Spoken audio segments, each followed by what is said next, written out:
We'd like to welcome you to another edition of Rock Talk, brought to you by GraniteRock.com, New Hampshire's conservative website. We are your feared, extremist, right-wing, hard-charging, gun-toting, opinionated, outspoken, rabble-rousing, letter-writing, radio microphone-stomping conservatives and rational libertarians. So get ready for 2 hours of news and opinion you could only get from GraniteRock.com. Rock Talk.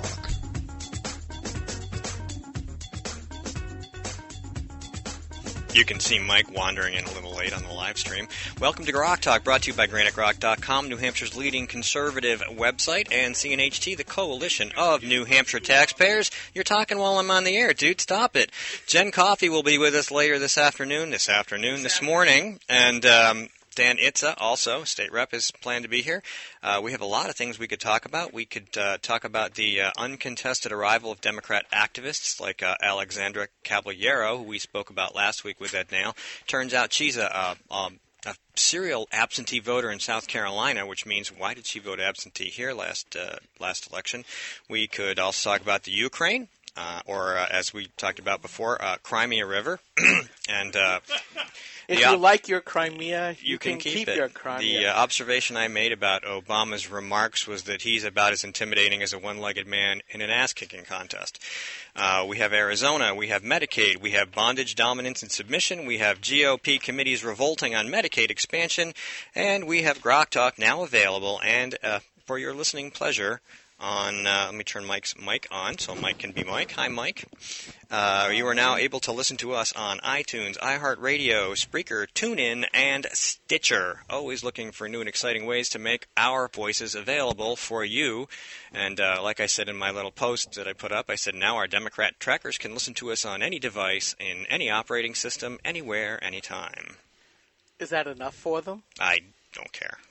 We're making the effort to make ourselves available for their misinterpretation and cherry picking, and if they don't take advantage of it, that's not my fault. Well, and of course, we always go back to the old-fashioned style, at least it seems to be now, YouTube and Ustream. We are also on YouTube. We are also on Ustream.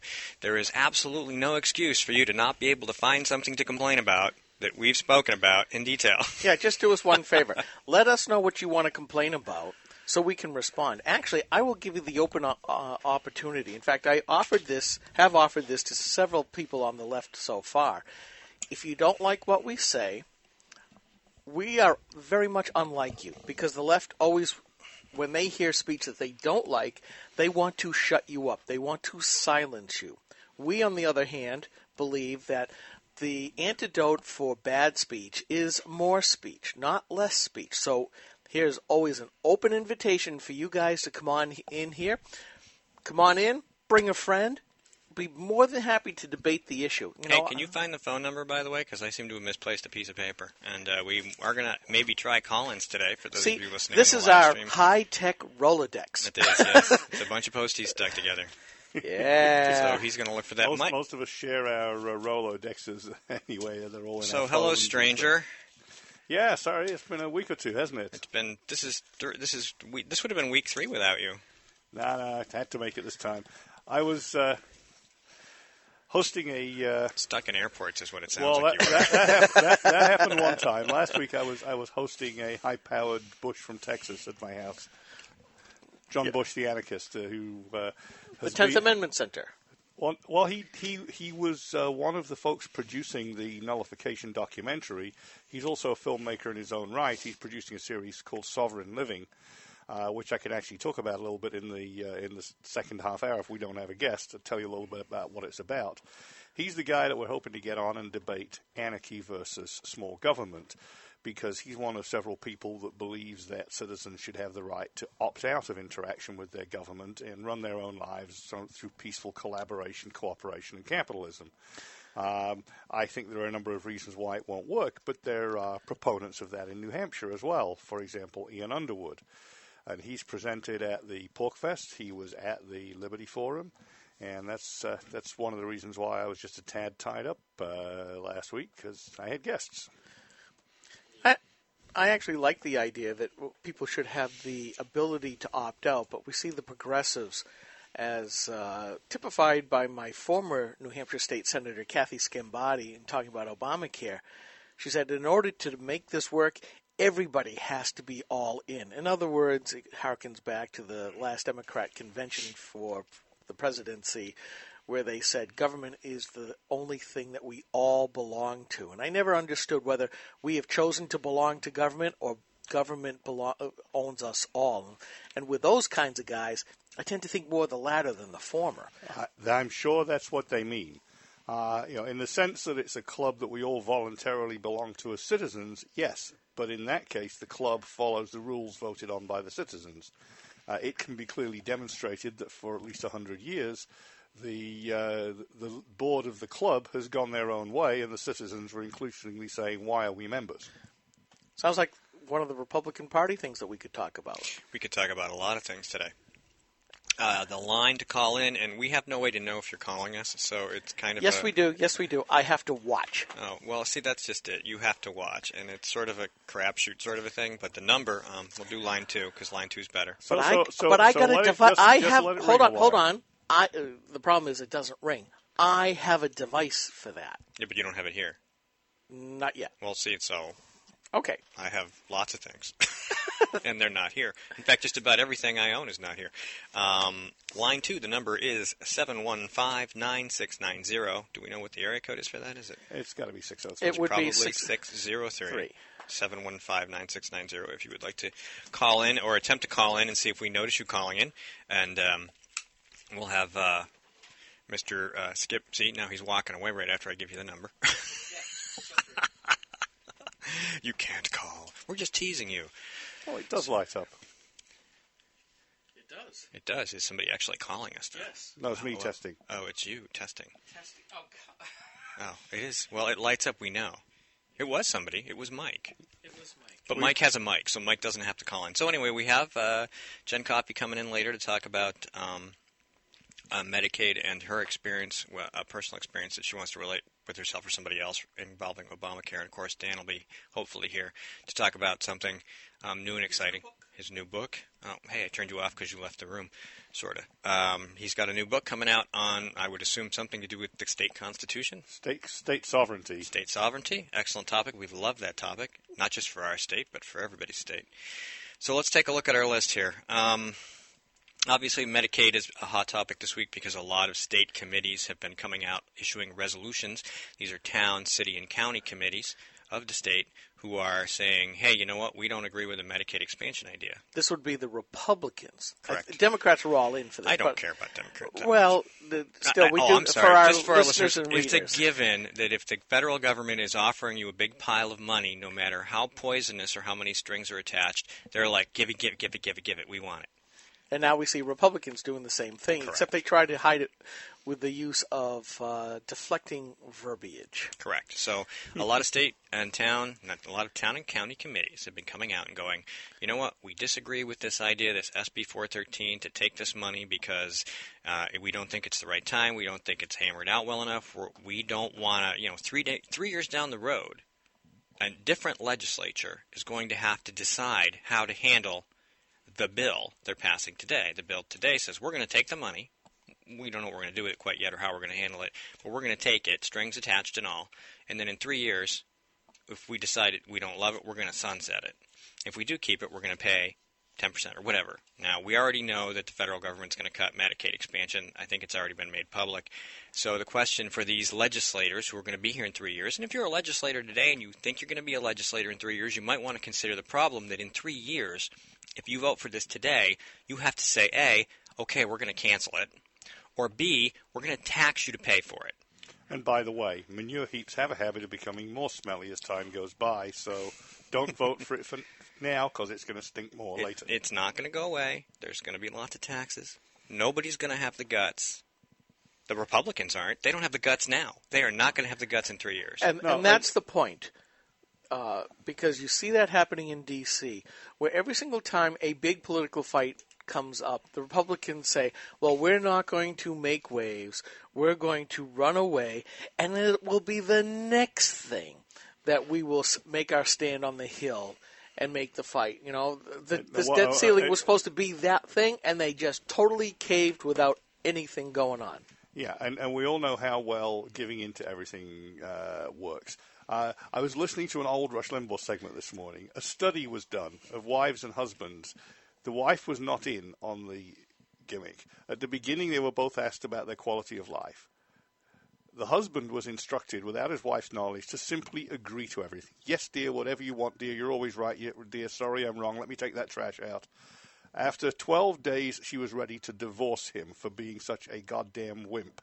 And both of their quality of life indices, were down dramatically.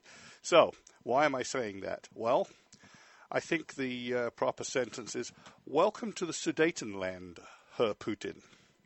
Yeah, I was about to say, given your example of the man and wife, certainly Putin is not being the appeaser, is he? So what does that make Mr. Obama? And Mr. Kerry. Yeah, which one's Chamberlain and what's the other one? The other one's the Quisling government of France? I don't know. It was, Quisling was the prime minister at the time. Quisling has become a noun since then for any kind of cowardly wimp who won't stand up for himself or his people. Well, actually, not so much standing up, but he actually actively worked with the Nazis. Right. So it was a case of, all I have to do is run faster than you so that the bear doesn't get me. And you know what? That's a pretty accurate depiction of today's scenario, where Obama plans to outrun the bear, but he's going to catch us. Well, you notice that with his, or what I've been calling determined weakness for years now, that once again Obama has decided to lead from behind. His speech last night was, "We will stand with the international community." Meanwhile, the international community is used to seeing the leader of the free world stand up and do something about this, and Obama goes, you guys figure it out. Yeah, and after Syria, yeah, and Libya, and everything else, Egypt. Yeah, he's a one-legged man in an ass-kicking contest. That's the best you're going to get out of him. Voluntarily, he's made himself that. Yeah. In Libya, the Europeans basically did the ass-kicking and we provided support. In Syria, he just gave the game away to Putin.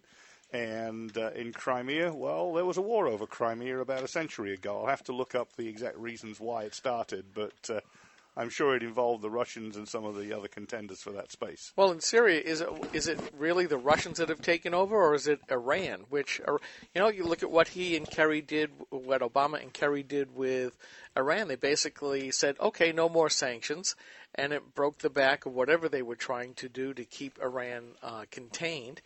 So once again, he's unleashing the powers that will create chaos around the world. For as much as the libertarians may not like the idea that we have been the world's policemen, and I think a lot of more pacifistic type of people are okay with the U.S. no longer being the world's cop and keeping, from my standpoint, there's a dichotomy there, because who has been keeping all of the trade routes free, especially on the ocean? It's been the U.S. Navy.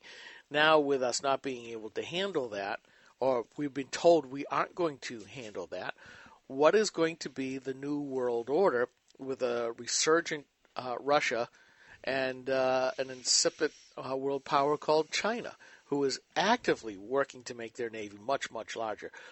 Where's the U.S.? Don't answer that question yet.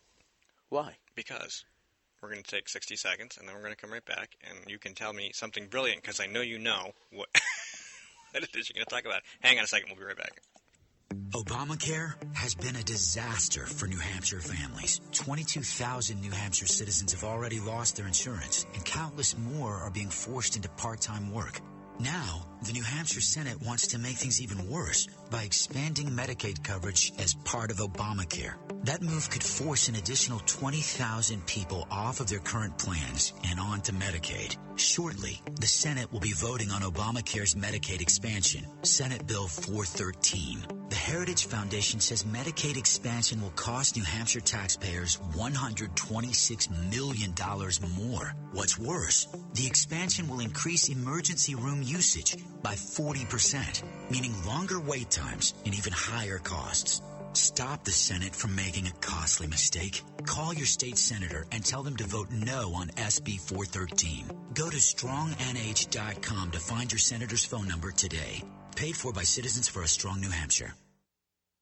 Okay, back to that. Well, the first thing is the ticker on my iPad just flashed before my eyes and says, Putin asks Russian parliament for permission to go stomp on Ukraine. Oh, God. Well, this was obviously what was going to happen. I think we all knew that. I wrote about it when they first started this little rebellion thing. I said, here's the situation. He needs the Ukraine. He can't do what he wants without it. His entire Eurasian Union hinges on him having control of it.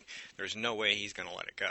Well, that's right. And we'll recall in 2008, the Democrats and the left-wing media made great fun of Sarah Palin for saying that based on what just happened in Georgia, with the Russians basically strong-armed their way into it, took over South Ossetia and so on, that if we had Obama as a president, the Russians would take over the Ukraine. Well, they've been playing with puppet regimes in there for the last few years, and finally the people had had enough, and now he's ready to go stomp on them with his military, and he's basically asked for permission. Not that he asked for anybody's permission before he sent unmarked shock troops into the Crimea to take over the airports, secure the highways to his Black Sea naval ports, and so on. Peaceful cooperation, leasing the base, guaranteed access is apparently not something he wants to talk about. Guarantee to him means I own the land in between. And, so I read this thing about Sarah Palin being right and the media being distraught, because she actually did say, told you so. But I then remembered back a few years. There was a huge dispute.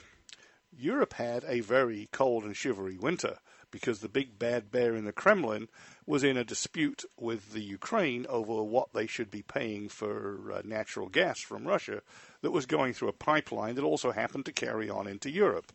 And basically they kept taking their share, and he wanted more money for their share, and he cut down the flow. So by the time he got to Europe, there wasn't much coming out the pipe. And it was a huge dispute, and it very nearly turned militarily nasty right then. So the signs were all there. The writing was on the wall. Sarah Palin was right, and nobody was listening. And just want to drive that home for those lefties out there who still think she's a screw or two loose. Yeah, that's actually a really great thing to have brought up, because I posted that last night, exactly what she said. After the Russian army invaded the nation of Georgia, so this is number 2, Senator Obama's reaction was one of indecision and moral equivalence, the kind of response that would only encourage Russia's Putin to invade Ukraine next, Palin told Foreign Policy back in 2008. And, of course, she took to Facebook last night and said, yes, I could see this one from Alaska. I'm usually not one to told you so, but I did. Despite my accurate prediction of being derided as an extremely far-fetched scenario by the highbrow Foreign Policy magazine, she wrote, here's what that stupid, insipid woman predicted back in 2008. And, of course, we all have to remember what Romney was taken to task during the last presidential debate, where basically Obama said, Mr. Romney, the 1980s are asking for their foreign policy back, and he sneered at Romney about the idea that the Cold War could be coming back. Surprise! With Putin in the Kremlin, what do you expect? And in the case of Russia, it's about influence. You're right that Russia isn't actually the one that owns Syria. I'm sure it's Iran and the Al Qaeda and the Taliban that are gradually going to take these over. Not so much the Taliban, but Al Qaeda. The signs are everywhere. The Christians are being slaughtered and driven out everywhere there's any kind of Arab Spring. Not that I want to deny the Arab peoples their freedom and some form of constitutional government, but the kind of groups they're aligning with to get there are not going to give them that result, as witness what happened with Mohammed Morsi in Egypt. It didn't get better, it got worse. And you may decry the military taking back over, but the military was largely secular and largely observed everybody's rights equally badly. It's also important to understand that socialism and communism thrive in chaos, and they require it as a prerequisite to conquest. They have to, go to Marx, you have to tear everything apart. You have to destroy everything first before you can rebuild it. The chaos is a requirement. The Occupy was about the chaos. They never got as far as they planned to, but without that kind of rebellion, they can't get what they want. I'm going to take you to task on that one. Because in Marx's writings, he actually spoke of the evolution of society and mentioned capitalism as a necessary stage before you could go that step of perfecting humanity to achieve socialism and communism and the workers' paradise. And the reason they need that is because they need the money. And I think they've left the United States to prosper for longer than any of the others in the hopes that having become prosperous enough, they can convert us into a socialist society without it all going wrong like it has everywhere else. Of course it won't work. Of course it's doomed to failure. You're right that they're going to foment chaos as part of the transition, but you have to have a certain level of wealth and prosperity in order to be able to plunder that. Isn't the ultimate goal, though, to destroy all your existing institutions so that ultimately you don't even need government? It is. It's called the Dense Pack, and we see that. In fact, there's a post I'm going to put up by the Dense Pack? Peggy Dense Pack. Well, that's the thing. See, the institutions don't go quietly. You have to rebel against them. No, it's more of a case that they're pushing on just about every conceivable front possible.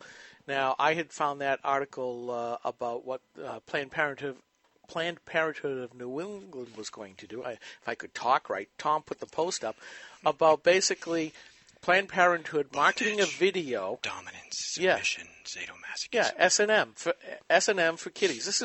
This is kiddie porn being pushed by PP&E, and we see a whole bunch of New Hampshire state senators, mostly Democrats, but Bob Odell took money from PP&E.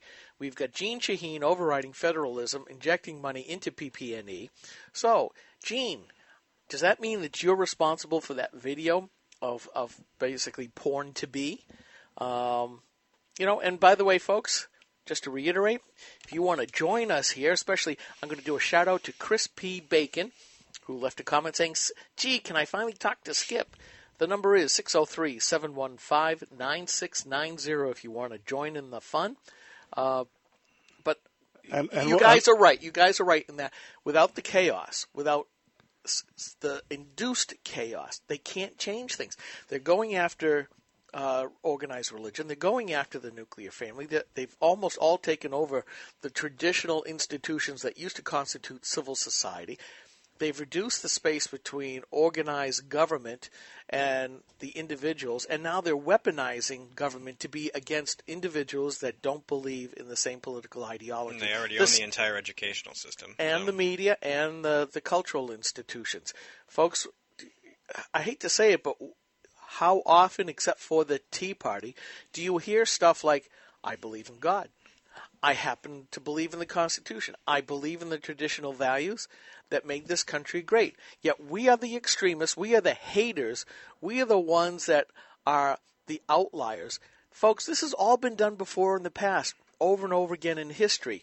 And these folks on the other side, Obama, Organizing for America, or Obama, or whatever they want to call themselves, OFA, Occupy Wall Street, all these other things, and I sound like a screaming conspiracy theory where instead of wearing my red Granite Rock hat, I should be wearing tinfoil. But when you look at the stuff that's been going on in the news, the IRS targeting the Tea Party, going after our energy sources, this, that, and the other thing, the EPA basically saying, we're going to tell you how to run your lives under the rubric of, well, we need clean air and clean water. Aren't we no longer the land of the free? It's interesting. I've been reading about Wilson's socialist war economy. Oh, boy. And their approach was that if you said anything anti-American, anything anti-war, anything that wasn't anti-Germany during World War I, anything at all, I mean, you could get yourself censored.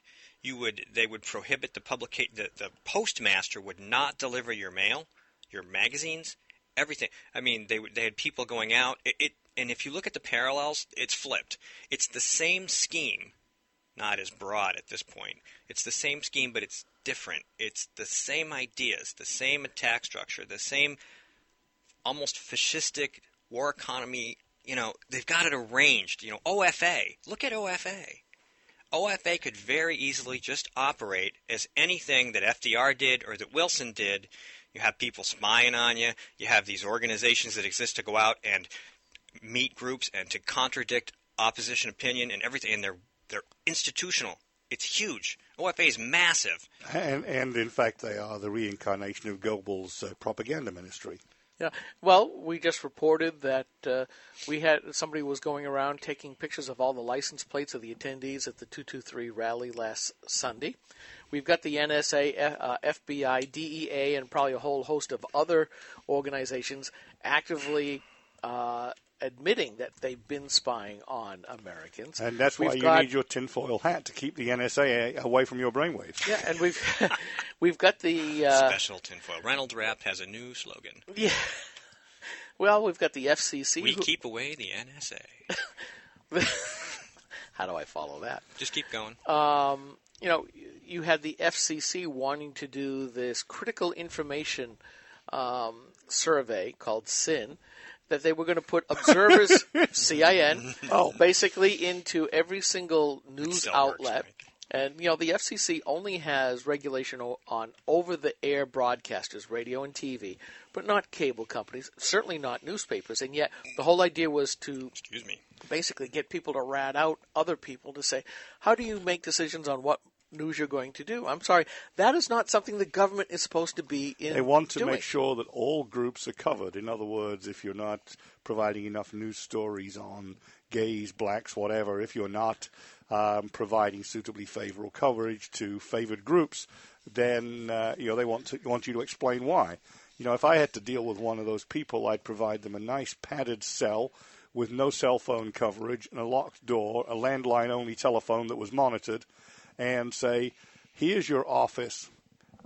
You'll be thrown out if you try and work anywhere else. Well, the chief executive, Mr. Obama, his office, has already, at least on 3 separate occasions, specifically asked people to share information about their friends and neighbors who might be critical of the regime or its intents, or maybe just misunderstand. Which takes us right back to Wilson. The Truth Squads. Yeah, right. Might misunderstand their good intentions because, as we all know, Democrats are never judged on results, only on their good intentions, which is why we're in this little basket and it's getting kind of hot around here.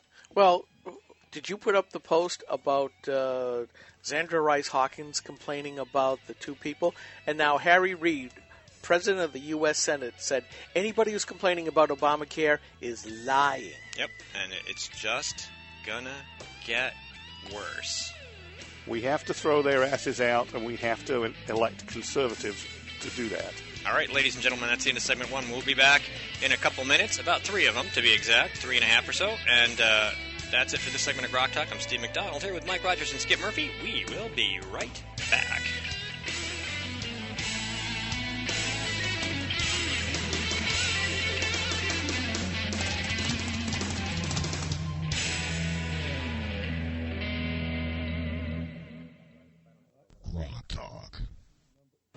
Turned off or tuned out recently?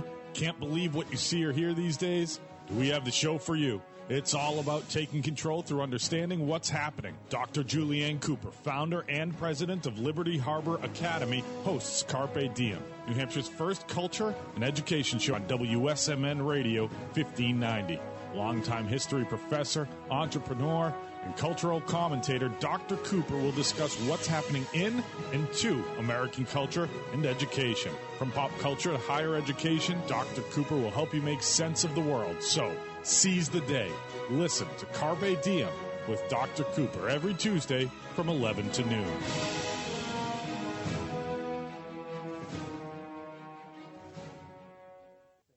Steve McDonald here. Molly Shaheen, Senator Jeanne Shaheen's daughter, has a very expensive LA apartment where she lives and works, but for some strange reason, she voted here in New Hampshire.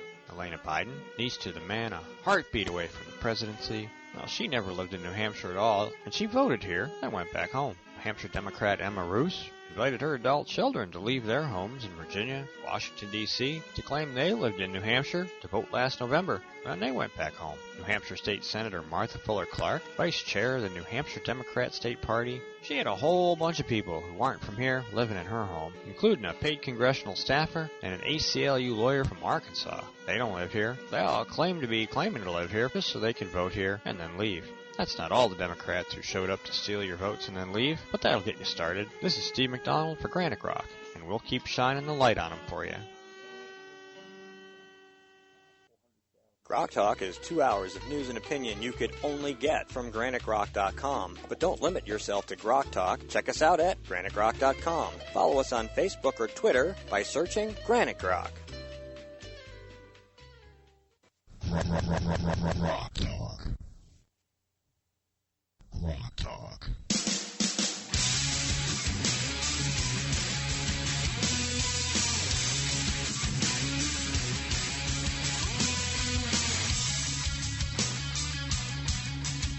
Welcome back to Grok Talk, where you can now call in live at area code 603-715-9690. Grok Talk is brought to you by GraniteRock.com and Coalition. Speak much lately? In coordination with the Coalition of New Hampshire Taxpayers, visit them at cnht.org. I'd also like to remind you that you can listen to this and past programs on a lot of places. I said it earlier at the top of the show: iTunes, iHeartRadio, Spreaker, TuneIn, and Stitcher Radio. YouTube and Ustream. We are all over the place. So we want to continue. I got to adjust my mic because every time I play with the board, I sound louder. Okay, there we go. So first hour, we got through a couple of topics on the list, and we talked about a few more in the break. Let's see where we're going to go next. And you're certainly welcome to interject and change the direction of the show in the next segment. We have a guest coming in at 10 o'clock. Jen Coffey will be with us to talk about some Medicaid and Obamacare issues, and State Rep Dan Itza will be in to talk to us about his new book called States Have Powers. That will be at 10:30. So until then, you can call us at 603-715-9690, and even if you don't call us, we're going to keep talking about stuff anyway, because that's what we do: local, national, international, supernatural, politics, supernatural, culture. Well, there are supernatural effects on the culture, politics, you name it, we'll talk about it. Ghostbusters. Harold Ramis has passed away this past week. He did, and something unexpected happened. You didn't read that? Which one? Who was David Axelrod made it about Obama? Oh, no, I didn't read it about... no, but, you know, Obama has to be in everything. That's right. Famous guy dies. Obama. It's about Obama. Yes. You know, and that's the thing that... And this week... Grand Canyon passed some milestone in terms of years of being open, and there's a picture of Obama.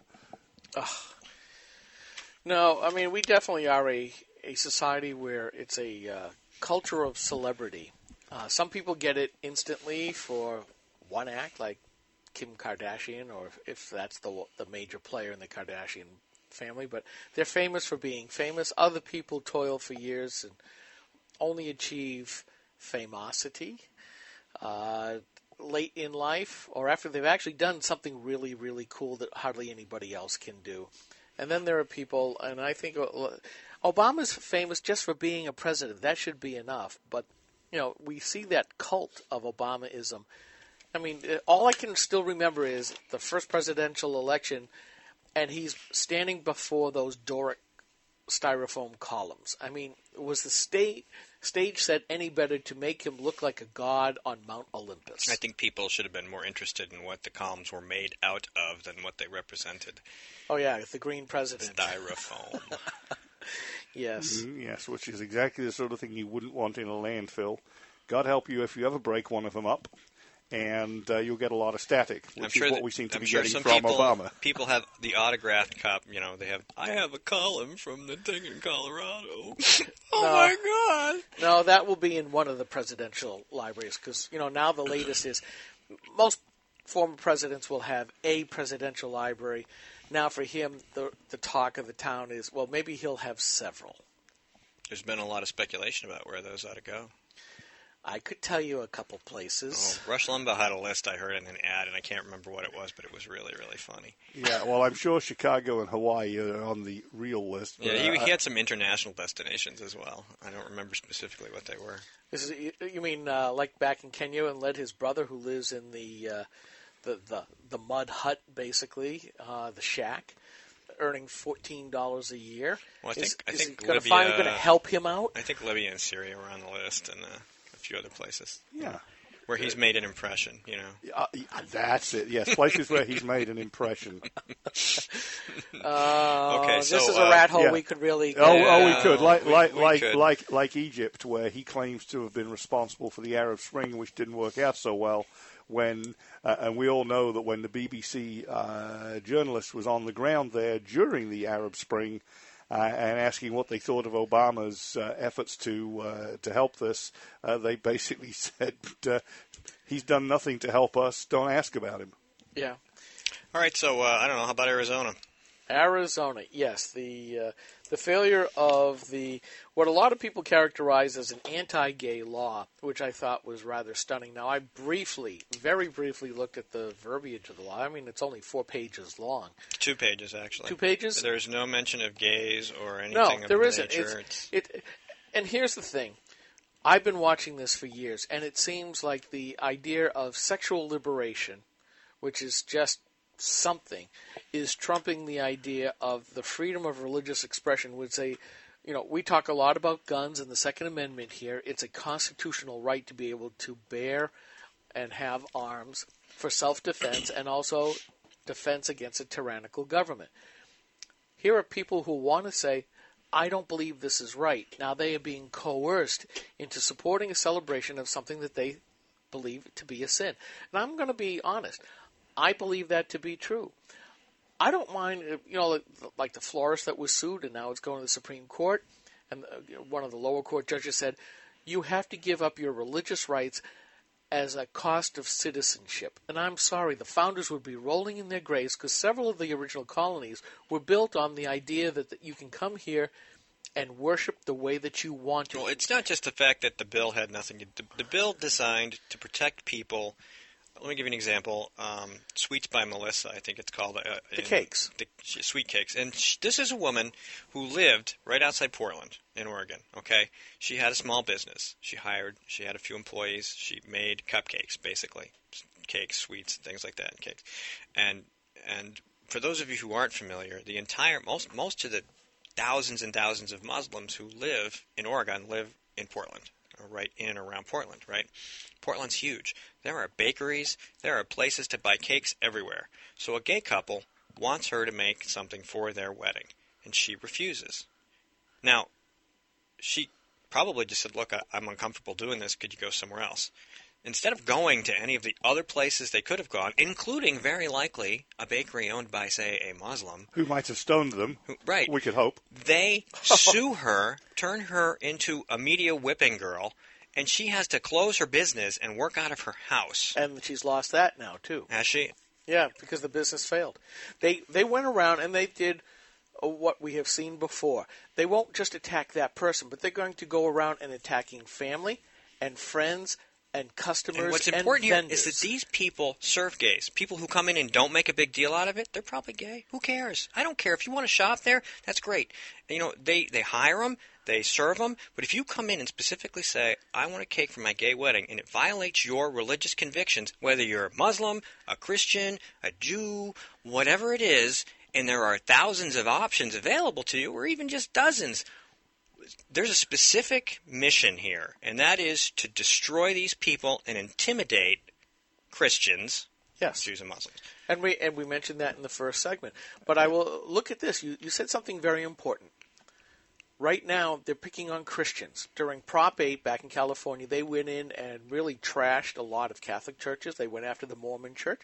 Again, traditional values. And by the way... Hold on. When's the last time you heard of one of these gay couples going into a Muslim establishment and demanding the same thing? They couldn't. And they couldn't because it's against their religion too, only their religion says you have to be stoned for it. Well, that's true. But, the Muslims, for whatever reason, and we can watch it internationally and sometimes here in Dearbornistan, that if you don't behave the way that they demand that you do, you will pay a physical penalty for that. And the federal government just fined a trucking company for firing 2 Muslim drivers who refused to deliver alcohol. Yes. Now, they said because of their religious convictions, you could have given them some other option. You didn't have to force them to do this and have them refuse.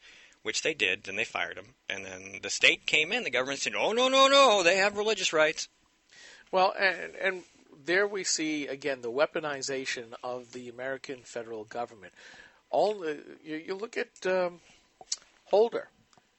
He has basically said, his Department of Justice has said, you cannot, other minorities cannot be racist because the whites are the majority. You can't be racist against whites.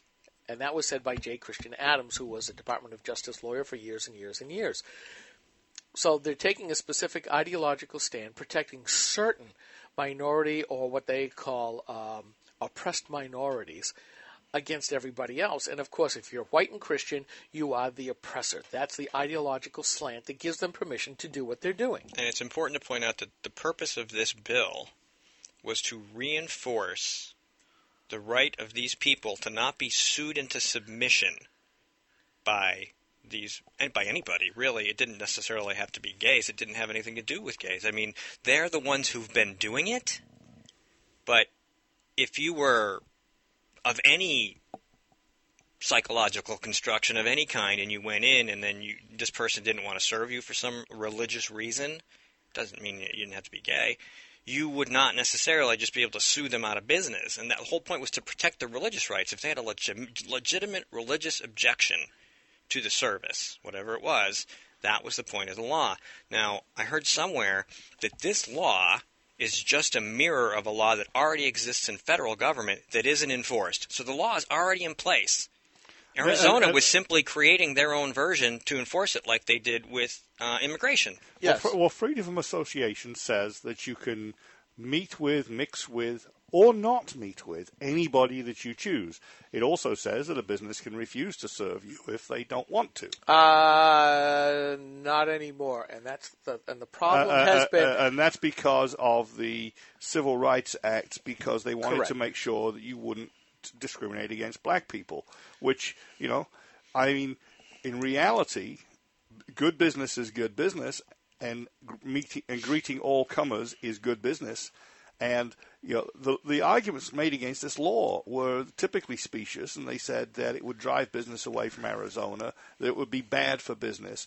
How can it be bad for business? It might be bad for one business to say, you know what, I'm not going to serve a particular type of cake or deal with a particular kind of people, but that's fine. That's an opportunity for other businesses, and that's what everybody misses when they denigrate free association.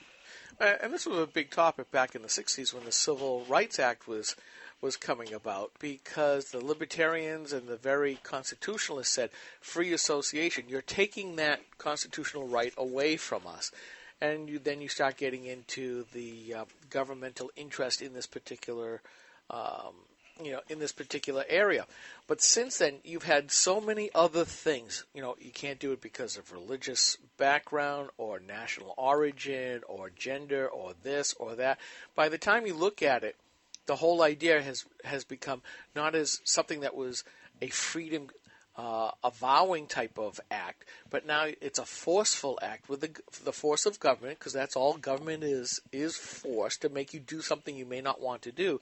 It's basically said, we've basically legislated out of existence the idea of free association, except now in very, very small specific areas. Like formerly the Boy Scouts did not want gay leadership, and the screws got applied, and now they've changed that, and now what's happened now is that the number of boys and men in that organization is plummeting, and you're seeing alternatives that will now go ahead and continue using those same traditional values that the Boy Scouts used to have. Mm-hmm. They're springing up all over the nation now because the Boy Scouts turned Neville Chamberlain.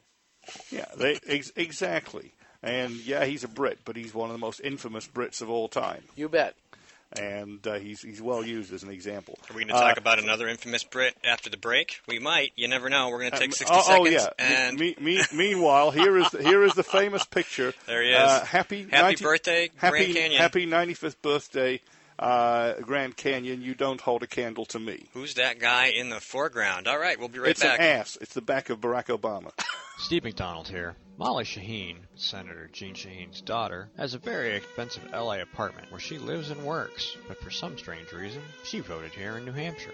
Elena Biden, niece to the man a heartbeat away from the presidency, Well, she never lived in New Hampshire at all, and she voted here and went back home. New Hampshire Democrat Emma Roos invited her adult children to leave their homes in Virginia, Washington, D.C. to claim they lived in New Hampshire to vote last November, and they went back home. New Hampshire State Senator Martha Fuller Clark, vice chair of the New Hampshire Democrat State Party, she had a whole bunch of people who aren't from here living in her home, including a paid congressional staffer and an ACLU lawyer from Arkansas. They don't live here. They all claim to be claiming to live here just so they can vote here and then leave. That's not all the Democrats who showed up to steal your votes and then leave, but that'll get you started. This is Steve McDonald for Granite Rock, and we'll keep shining the light on them for you. Rock Talk. And we are back. I can't remember. Can't remember. Stuff. Like quotes. Yeah. Oh, well, I have a quote. I have to fade the music out, though, first, because I can't read it and the other thing at the exact same time. I'm going to read your quote in a second. Let me give you the number again in case you really want to talk to us, 603-715-9690. We haven't been watching the phone, so if you were trying to call us... We're going to get a device in. It'll be a strobe light. Trust me, if you call in, we will not miss it. Well, yeah. And all the people on the live stream will be going, hey, idiots, pick up the phone. That's right. Sending us emails, IMs, all kinds of stuff. Yo, dummies, why aren't you looking at the flashing light? So what's that number one more time for Chris P. Bacon? 603-715-9690. Yeah, let's just remember he's on Arizona time. I thought he was in Florida.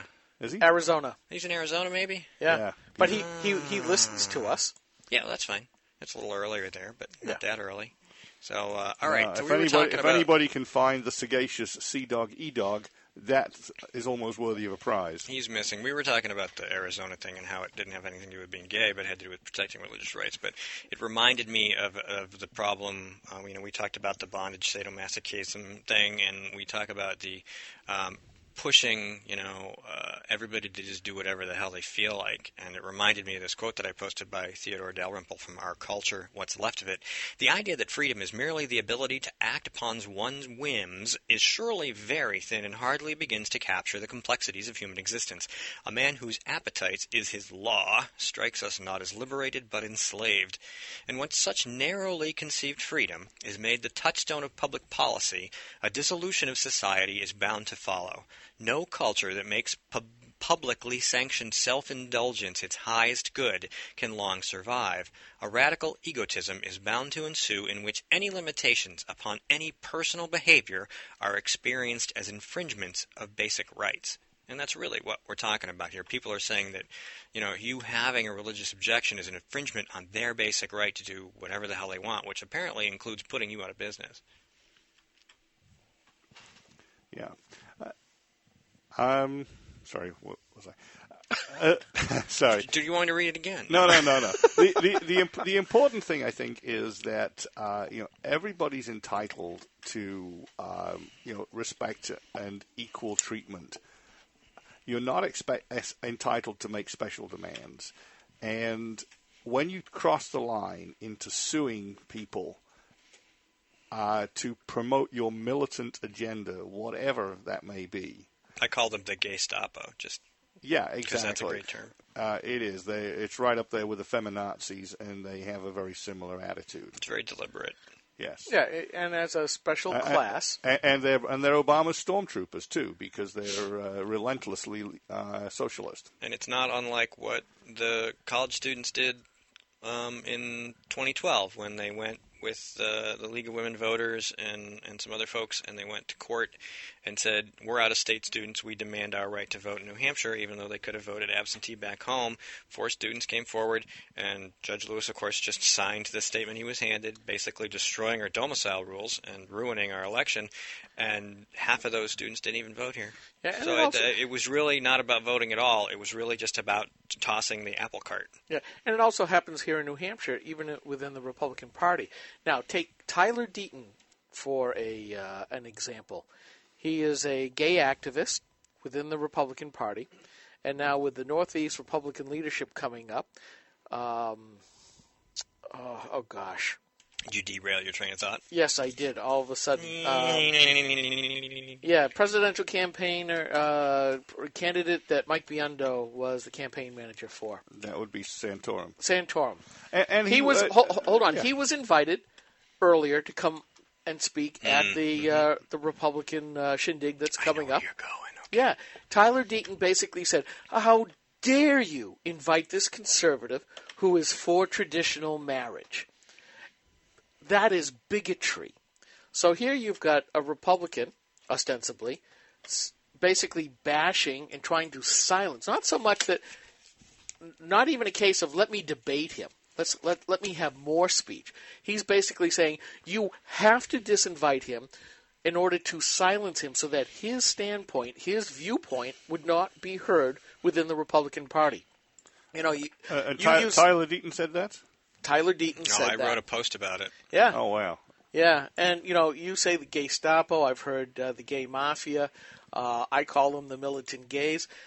GayPatriot.com also wrote something about, and I've got it somewhere, but he is a conservative. He said, this is absolutely craziness because the gays are turning into fascists, where it's their way or no way. It's not even the highway. You're not even being given a choice. It's their way or no way.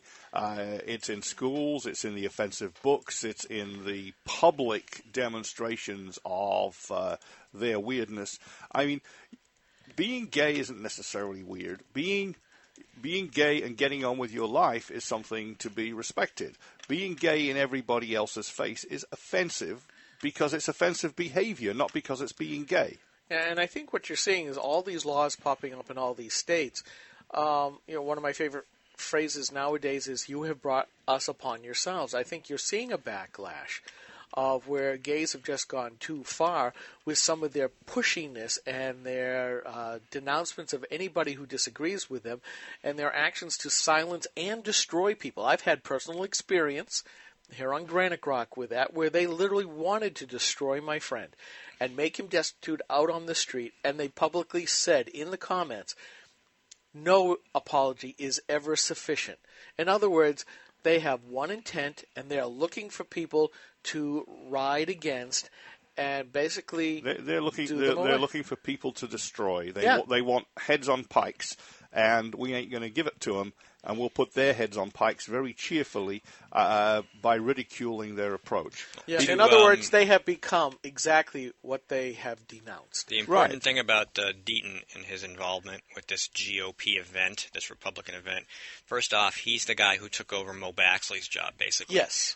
Mo Baxley was a left-winger, and she ran a pro-homosexual lifestyle nonprofit, and Deaton came in, and the same company, same New York City-based organization that funded her, moved their money to him, and he came in as a Republican. Now, he's embarrassed by Rick Santorum and all these other things, says he can't be in the conference. Well, what I did is I went and I put it in a post called Traditional Families, We Got to Defend Them, and here's the part that really puts this paid. You can turn it off. Yeah, go ahead. We believe that traditional families are the foundation of strong communities and that family life best nurtures love of country, faith in God, morality, and concern for others. This is part of the NHGOP platform. Traditional families is part of the platform. Therefore, for Deaton to suggest that a man who strongly supports traditional families should not under any conditions be at a Northeast Republican conference is very contrary, wouldn't you say? I absolutely would. And so, don't call yourself a Republican. And, where I was going a little earlier before the last 15-minute break was, in California when we had Prop 8, who was it that the white liberals attacked most viciously? It was the black Christians who dared to put their time, their money, and their churches behind Prop 8 to say they wanted respect for traditional marriage. And this is something that we see over and over since the founding days of the progressives. They really are racist, and they will tell you over and over that they're not. They'll tell you that the Republicans are racist, and then by their actions, ye shall know them. By their deeds, they always act racist. It's interesting, too, that you said that because, we know that the black community tends to vote Democrat. We've had black conservatives on the show who have been very outspoken about the interest in certain victim class communities, not just theirs, willing to trade certain rights and beliefs in exchange for something else from the government. They're willing, some of these groups, like the black Christians, they're getting beat on by the gays, right? So the gays trump the black Christians. We knew that, right? But the black Christians still go out as a majority and tend to vote Democrat anyway for something else, whatever that may be. So you notice that there's, these smoke screens and these illusions that are all interplaying. It's a fight. It's the fight of the identity politics group created by the Democrats. Right, and eventually there are going to be so many factions fighting over a shrinking pot of spoils that it will all come crashing down. We just hope it doesn't bring the entire republic crashing down with it. Well, a socialism state is a selfish state because it does become a zero-sum pie, and everybody's just fighting over the scraps. And that's the major problem that we see going down the road. Because when government gets too big, it will control everything, and that, by definition, is a socialist or a fascist state. I used to have a boss. I'm sorry, go ahead. Yeah, people by definition are not going to share equally. People by definition will try to better themselves, better their family circumstances. They will strive for it. If the state makes it impossible to earn it, they will steal it, or they will try to grab the levers of power for themselves. And what you see in a state where supposedly everybody is equal, including the pigs that are more equal than others at the top, is that they all climb over each other's backs to get the power and the control and ultimately the money. Okay, next segment, Jen Coffey, writer, activist, mother, former state legislature. She wasn't a state legislature. She was a state legislator from New Hampshire. Will be with us to talk about health care and other related issues. We had her on before about knives and guns, so this will be a change. My name's Steve McDonald. I'm here with Skip Murphy and Mike Rogers. We are Grok Talk, and we'll be right back after this.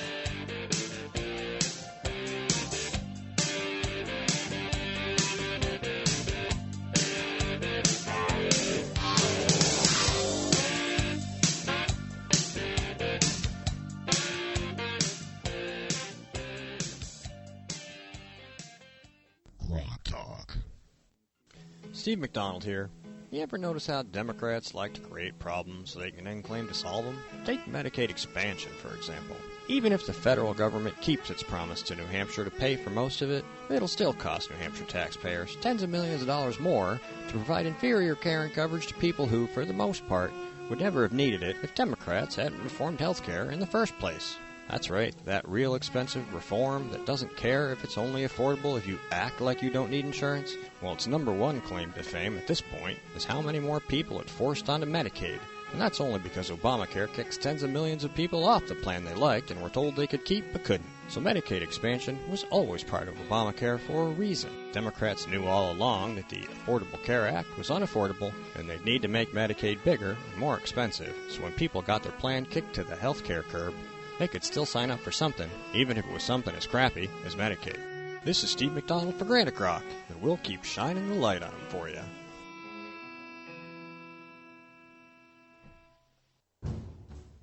Hi, this is Rich Gerard, host of Gerard at Large in the Morning, the Manchester area's only locally owned, locally operated, focused, and interested, riveting radio show, heard live every Monday through Friday from 6 to 9 on 90.7 FM WLMW New Hampshire Family Radio, and available 24/7 live or archived at GerardAtLarge.com. Be sure to tune in.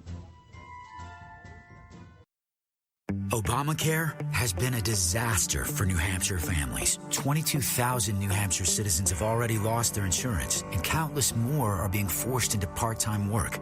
Now, the New Hampshire Senate wants to make things even worse by expanding Medicaid coverage as part of Obamacare. That move could force an additional 20,000 people off of their current plans and onto Medicaid. Shortly, the Senate will be voting on Obamacare's Medicaid expansion, Senate Bill 413. The Heritage Foundation says Medicaid expansion will cost New Hampshire taxpayers $126 million more. What's worse, the expansion will increase emergency room usage by 40%, meaning longer wait times and even higher costs. Stop the Senate from making a costly mistake. Call your state senator and tell them to vote no on SB 413. Go to strongnh.com to find your senator's phone number today. Paid for by Citizens for a Strong New Hampshire. This is a coalition of New Hampshire taxpayers. We're located at 8 North Main in Concord, New Hampshire. This is the repository for all things conservative and municipal. So if you have a problem in your town, your school, your budget committee, the right to know law, and now at the top of our list is voter fraud. You have a tip for us, some information for us, you want to join or help us out, cnht.org.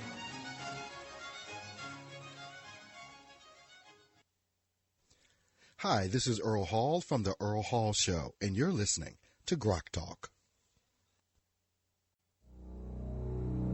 Grok Talk.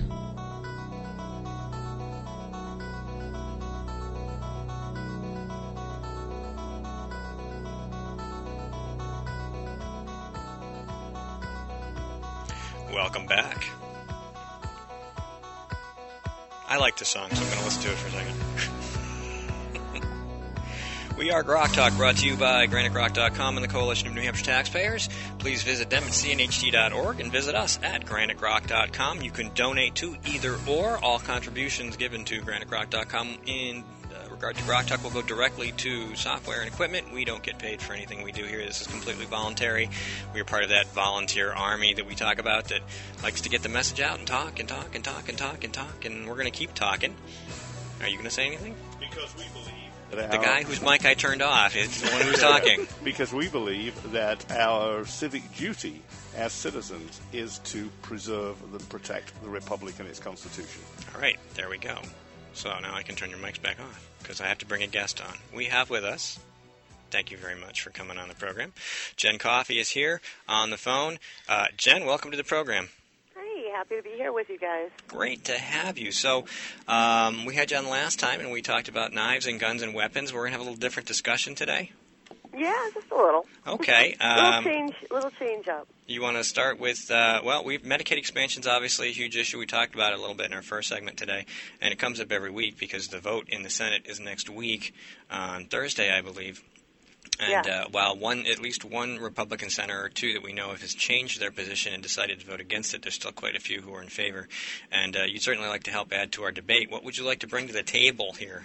It really boggles my mind that so many of our senators are backing this. When I've heard so many of them before, even when I was a new legislator and I was just learning the process, the importance of paying attention to federal dollars in any budget or in any program, because they can get cut, because they can go away with the blink of an eye, and to remember that when that happens, the cost falls on New Hampshire taxpayers, all New Hampshire taxpayers. And that's just basic knowledge. It doesn't take a rocket scientist or any kind of a degree to figure that out.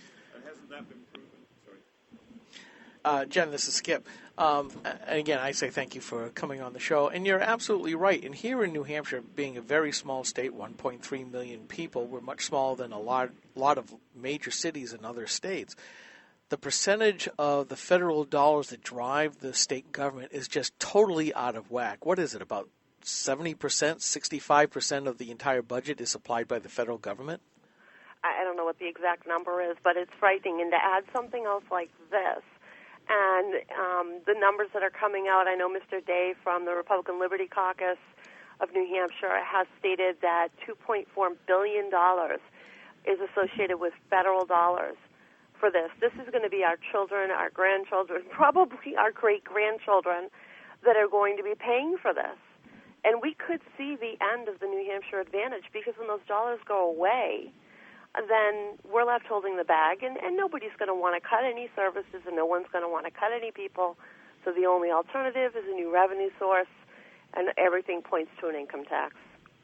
So the nearest thing to perpetual life is, of course, a government program. But the point I was going to make is, didn't they do exactly the same thing with special ed funds and other federal educational dollars, which were supposed to cover 40% or more of the costs of the programs, or in fact are covering 17%?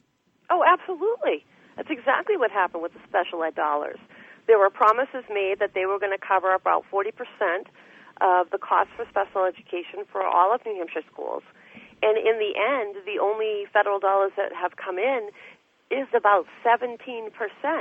That means New Hampshire taxpayers are paying the difference. So we've already got an increase there. We've already seen it. We've already lived it. So to put us in a situation now where that's going to increase taxation on New Hampshire taxpayers in the end, it's a given. It's common sense. Now, one of the things that really torques me off, Jen, is that New Hampshire State Senator Chuck Morse, who was also the Senate president here in New Hampshire, says, well, New Hampshire taxpayers won't be hurt by this at all. And, the last time I looked, the last time I went to a Republican meeting, every single one of those people, I believe, is a federal taxpayer. And I get very, very upset when I start hearing Republicans starting to use the language and the language distortion of the Democrats, where they say, well, we'll protect New Hampshire taxpayers. Well, guess what? The people who are paying directly the taxes in New Hampshire are the business folks. We all pay indirectly.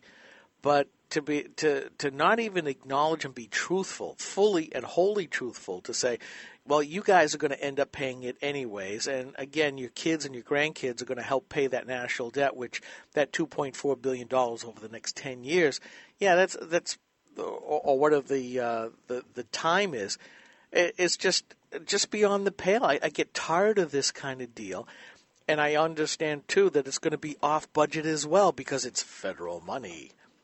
Right, and that's another federal hole. I mean, in my last term in the New Hampshire House from 2010 to 2012, we worked very hard on the budget.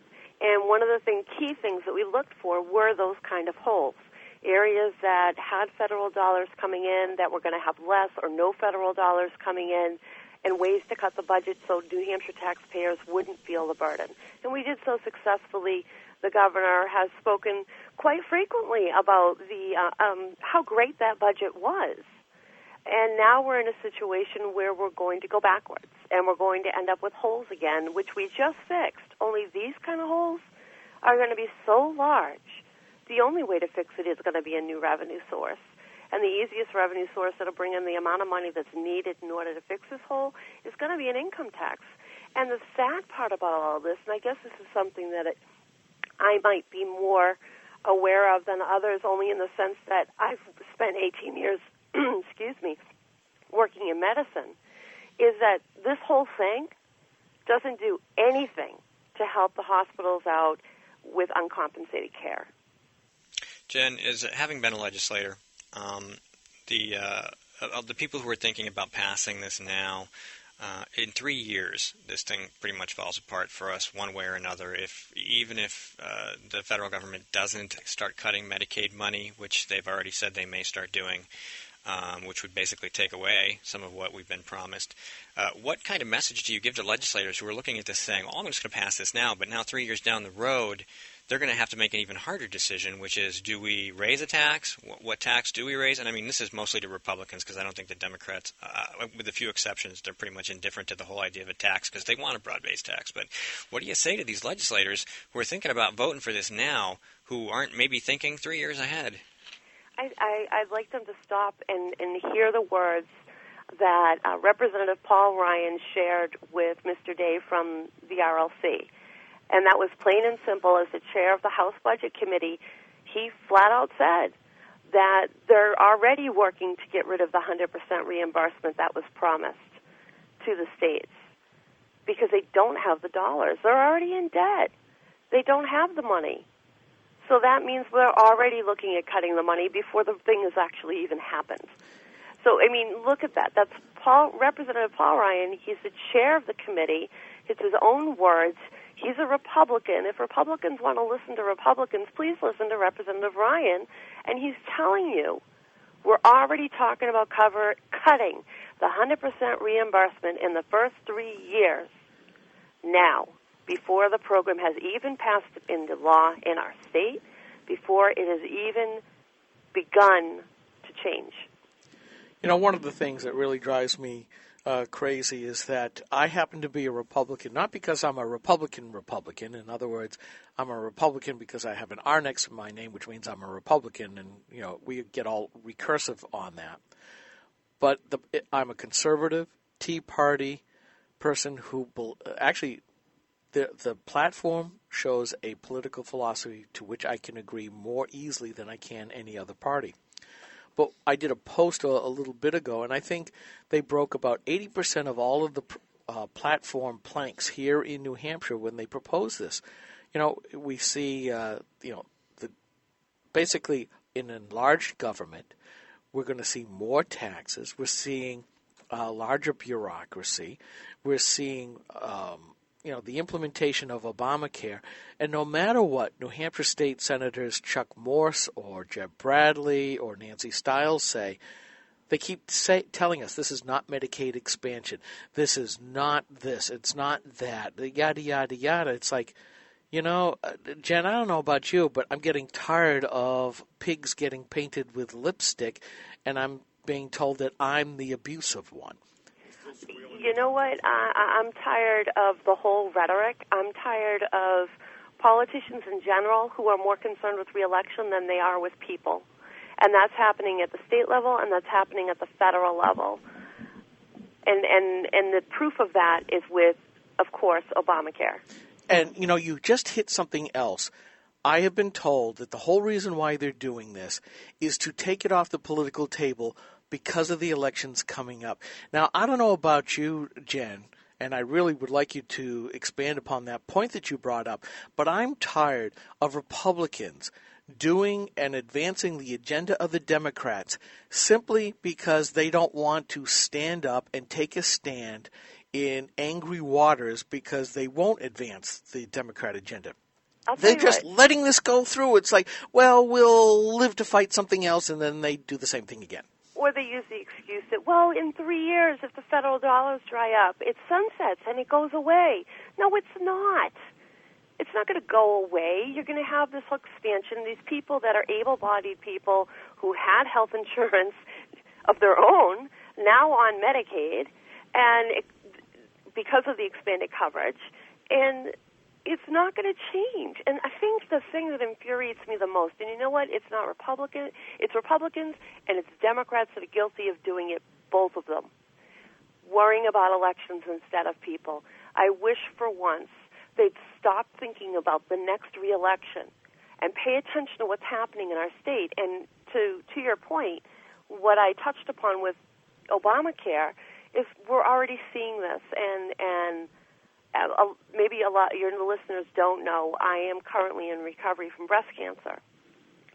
And when I was diagnosed with breast cancer, obviously it's frightening, it's scary, but one of my friends, a good friend of mine, who has been public, Dr. Catherine Albrecht, was instrumental in having me go to Boston to see Dana-Farber, to go to the best, to get the best opinions possible, the latest in cutting-edge technology, to have that chance to have the best care, because we're lucky to live in New Hampshire and so close to the best hospitals practically in the world.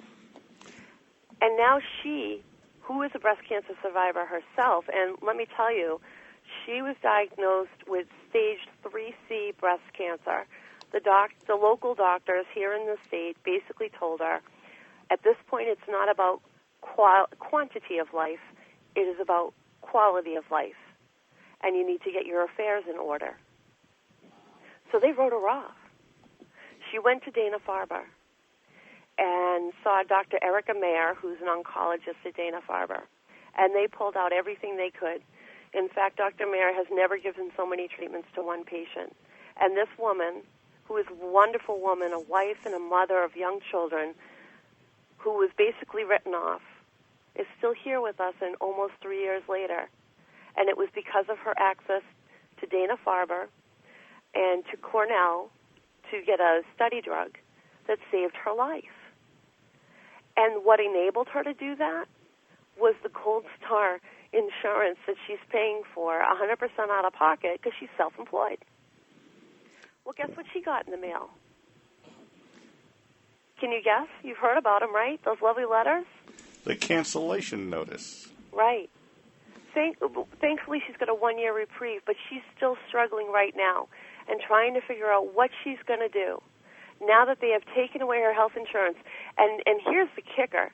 The reason she's losing her health insurance is because it doesn't meet the minimum requirement standards of Obamacare. And that minimum requirement standard it doesn't meet is to offer her maternity care. A woman who has been sterilized by her cancer care loses all of the treatment that saved her life because she doesn't have access to maternity care she can no longer use. Do you know how insulting that is to a breast cancer patient? Extremely. How disgusting it is? Right. Well, I know that we're running up against Steve's halftime stop here, so I may want to continue this afterwards. So first of all, I'm glad to hear that you're sounding so feisty, and I hope you're doing well. And by the way, I want to mention that the New Hampshire Liberty Alliance, nhliberty.org, is selling calendars to help raise funds. And I want to make sure that our readers know about that because I believe the proceeds are going to help with your recovery. I have an amazing support system that I'm so blessed to be a part of, and I'm actually Miss July. And it's quite an interesting photo. Okay, well, I am watching the clock here, so I get a couple of main points riffing off you and Skip about courage, morality, and legislation. Okay, we're going to take a really quick break, Jen. Hang on, and we'll be back in about 60 seconds. You ever notice how Democrats like to create problems so they can then claim to solve them? Take Medicaid Expansion, for example. Even if the federal government keeps its promise to New Hampshire to pay for most of it, it'll still cost New Hampshire taxpayers tens of millions of dollars more to provide inferior care and coverage to people who, for the most part, would never have needed it if Democrats hadn't reformed health care in the first place. That's right, that real expensive reform that doesn't care if it's only affordable if you act like you don't need insurance. Well, its number one claim to fame at this point is how many more people it forced onto Medicaid. And that's only because Obamacare kicks tens of millions of people off the plan they liked and were told they could keep but couldn't. So Medicaid expansion was always part of Obamacare for a reason. Democrats knew all along that the Affordable Care Act was unaffordable and they'd need to make Medicaid bigger and more expensive. So when people got their plan kicked to the health care curb, they could still sign up for something, even if it was something as crappy as Medicaid. This is Steve McDonald for Granite Rock, and we'll keep shining the light on them for you.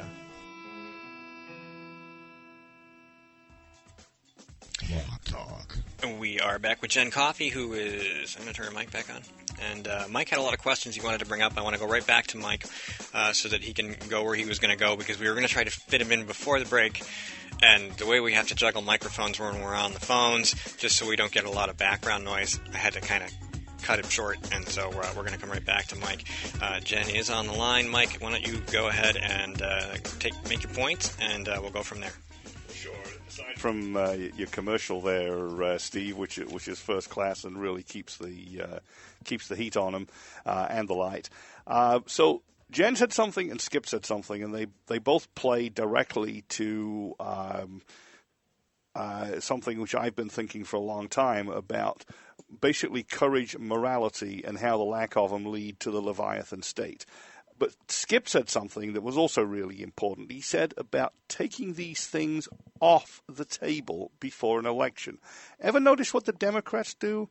They put stuff on the table that's guaranteed to be embarrassing to Republicans and hammer it and pound on the table with Khrushchev's shoe until the Republicans go down to defeat. Why don't Republicans ever put issues that are embarrassing to Democrats on the table and hammer them until the Democrats go down to defeat? Yeah, it's so depressing. I think a lot of people out there are doing that. I mean, look at the ads that American for Prosperity have put up of these amazing people through courage and strength to come on and talk about their own stories and how they are personally affected and living here in New Hampshire. And, the Citizens for a Strong New Hampshire have been very active. The RLC has been very active. There's a lot out there that are putting the truth out there. What we need is our legislators to stop being politicians, start being statesmen, and stop practicing trickling down economics. And this is nothing more than that. Right. You point out that AFP's doing it, and they're doing a bang-up job to where the sitting U.S. representative in Michigan is suing to get that ad that's running there off the air because it's just so devastating. And they've also tried to do the similar things here in New Hampshire, where Sandra Rice Hawkins is complaining bitterly about this ad. But that's AFP. that's not the GOP. It's not the politicians who are already elected and have their butts in those seats. Right. Yeah, They're the ones that are the cowards, Jen. And why do they do this? And that's the point. If I could answer it, I'd be able to think that way. I never worked that way when I was in the legislature.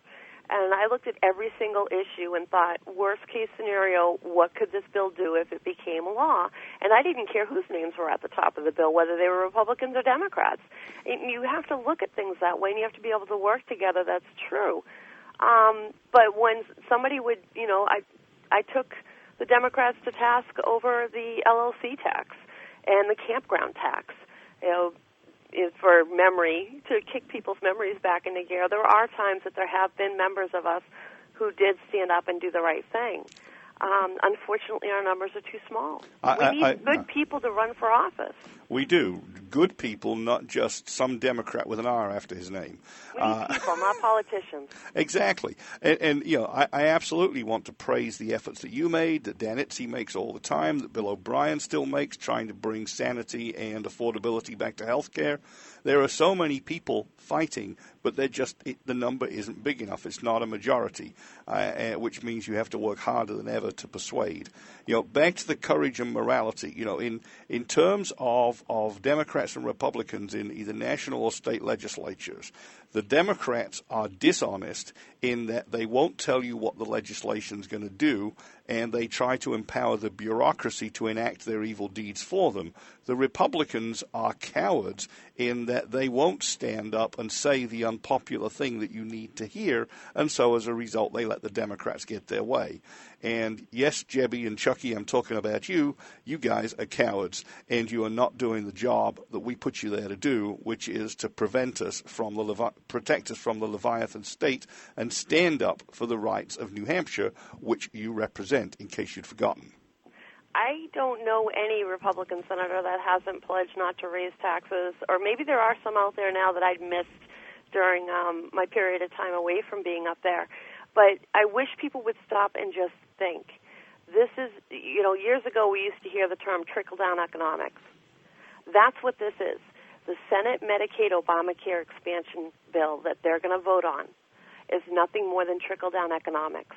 Because when you pass that bill into law, and these new things that we have to pay for are on the books, and the federal dollars don't come in at a 100% rate, they come in at a partial rate or not at all, that's going to trickle right down to the end users, you and I, who are going to have to pay those taxes in order to fill that hole. There is no other way to fill it.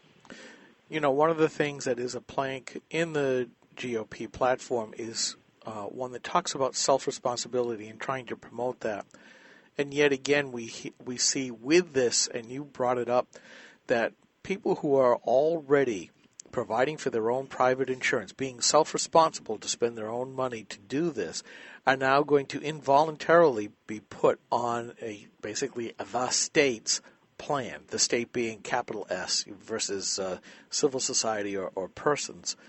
And I look at this, and Jen, one of the things that President Obama said he was going to do just before assuming office is, we are 5 days from fundamentally transforming America. In your opinion, is this part of it to undermine the traditional American work ethic and replace it with the government hammock? We are transforming our country into a socialist country. If that was the intent, then he kept to his promise. Bottom line, when you're taking things away from people that they're doing on their own, and you're forcing them to do it the government way, and you're forcing them to be on the government dole, you are a socialist. So, I don't know any other way to say that. Right. I'm absolutely convinced that was his intent. And I said in one of the earlier segments, I believe that one of the planks of Marxism is that society goes through stages and is transformed, and you need, in my opinion, a very wealthy capitalist society in order to even begin to transform. Otherwise, it falls apart before you start, and I'm sure that's what they're counting on here. But in terms of in terms of this legislation, if they wrote it strictly to say, we assume that the government will pay 100% of the costs, and we will only pay out what we receive from the federal government and no more, not 1 penny more, and if the federal government stops paying, it's over. If the government pays 50%, only half the people get covered. Have a nice day. And by the way, the other side of that is the way to get this program to go away is all these people that had cheap, maybe not great health insurance before and now find just how bad Medicaid is, might just be up in arms and demanding its repeal. We can only hope. Well, on your first point, I have to disagree with you because once you put a bill into law, it's much harder to get rid of it. It's very easy to pass a law. It's much harder to get rid of a law. And that would be on the books. And then there would be an outpouring of outrage. Oh, my gosh, it's not going to get funded. The whole program's going to shut down. And there would come legislation to take that line out. Because it's already in there. I got you. And really, I'd much prefer it was never passed. Exactly. And that's what we have to push for. We, as New Hampshire citizens, need to get off our ducks, get away from Facebook or social networking, whatever it is that we're doing, pick up the phone, spend 5 minutes calling your senator and speaking to them person to person about why you don't want this bill to pass. And you brought up another point about the insurance, about people not having good coverage and being forced onto this program. Dr. Albrecht had Cadillac insurance. It didn't cover maternity. She didn't need maternity. She needed good quality cancer care to save her life, to be here, to be a mom to her young children. She had Cadillac insurance that not only covered her going to Boston, to Dana-Farber, but also covered her getting a treatment at Cornell University once a month that costs about $500. The new and only plan in the state of New Hampshire, and I don't think enough New Hampshire citizens realize this, cuts us off from Boston. We have no access at all to Mass Eye and Ear, who specialize in things like macular degeneration, to Dana-Farber and all the cancer treatment, to Boston Children's Hospital, all of those places that we live a stone's throw away from the best in the world, that people fly in from other countries to go to. We don't have access. If you end up on the New Hampshire Anthem plan, the only one that you can get, if you're one of the 20-plus thousand people like Dr. Albrecht who got the cancellation letter, you can't go there. It's not covered. Yeah, and we're going to see more and more of that. I've decided to change my topic here. We went through this a couple of decades ago when the rising healthcare costs forced everybody into HMOs, and in effect that's what's happening now at a national level. Basically all these plans are going to the HMOs, and already we're hearing the pushback from you and Dr. Albrecht. Do you think it's going to work? Do you think the pushback is going to make this thing implode to where it may not go back to the way it was, where we had more freedom to choose, but is it going to be so distorted that you wouldn't be able to recognize Obamacare the way it was originally passed? I don't know. I can only hope. I mean, as somebody who wants to think on the positive side, I have hope that senators will pay attention to what people are saying and realize that passing this Medicaid Obama expansion bill is going to hurt us all in the end. And that the Obamacare expansion, what Anthem has gotten away with, is hurting New Hampshire citizens. I have to hope that they will turn off the politician, turn on the human being, and really listen with an open mind. Jen, I got to jump in. We're almost out of time. Could you please provide us with some contact information, how people can reach you, and we're going to be done after that. Sure, absolutely. If they want to reach me, they can reach me at JennCoffey.com, JennCoffey.com. Feel free to check me out on my website, contact page. Under my About, you can see my blog. If you do want to directly contact me, go to the contact page. You can shoot me an email or give me a call at 814-422-JENN. 814-422-JENN. Thanks, guys, for having me on. All right, Jen, thanks so much for being a guest, and we'll hopefully have you on again soon. Absolutely. All right, have a great day. All right, that was Jen Coffey. I'm Steve McDonald here with Skip Murphy and Mike Rogers, who's checking in our next guest, and hopefully Dan Itza will be with us by phone or in person any minute now. In person in 2 minutes. He's huffing it up from wherever he found parking. All right, this is Rock Talk. We'll be right back.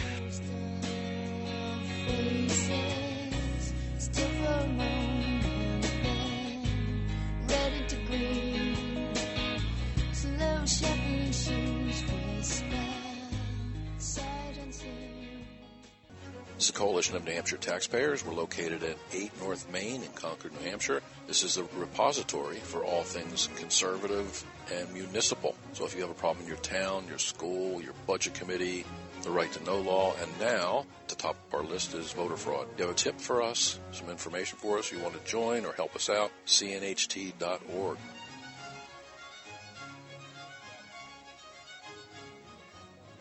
Hi, this is Rich Gerard, host of Gerard at Large in the Morning, the Manchester area's only locally owned, locally operated, focused, and interested riveting radio show, heard live every Monday through Friday from 6 to 9 on 90.7 FM WLMW New Hampshire Family Radio, and available 24/7 live or archived at gerardatlarge.com. Be sure to tune in. Hi, this is Rich Gerard. Rock Talk.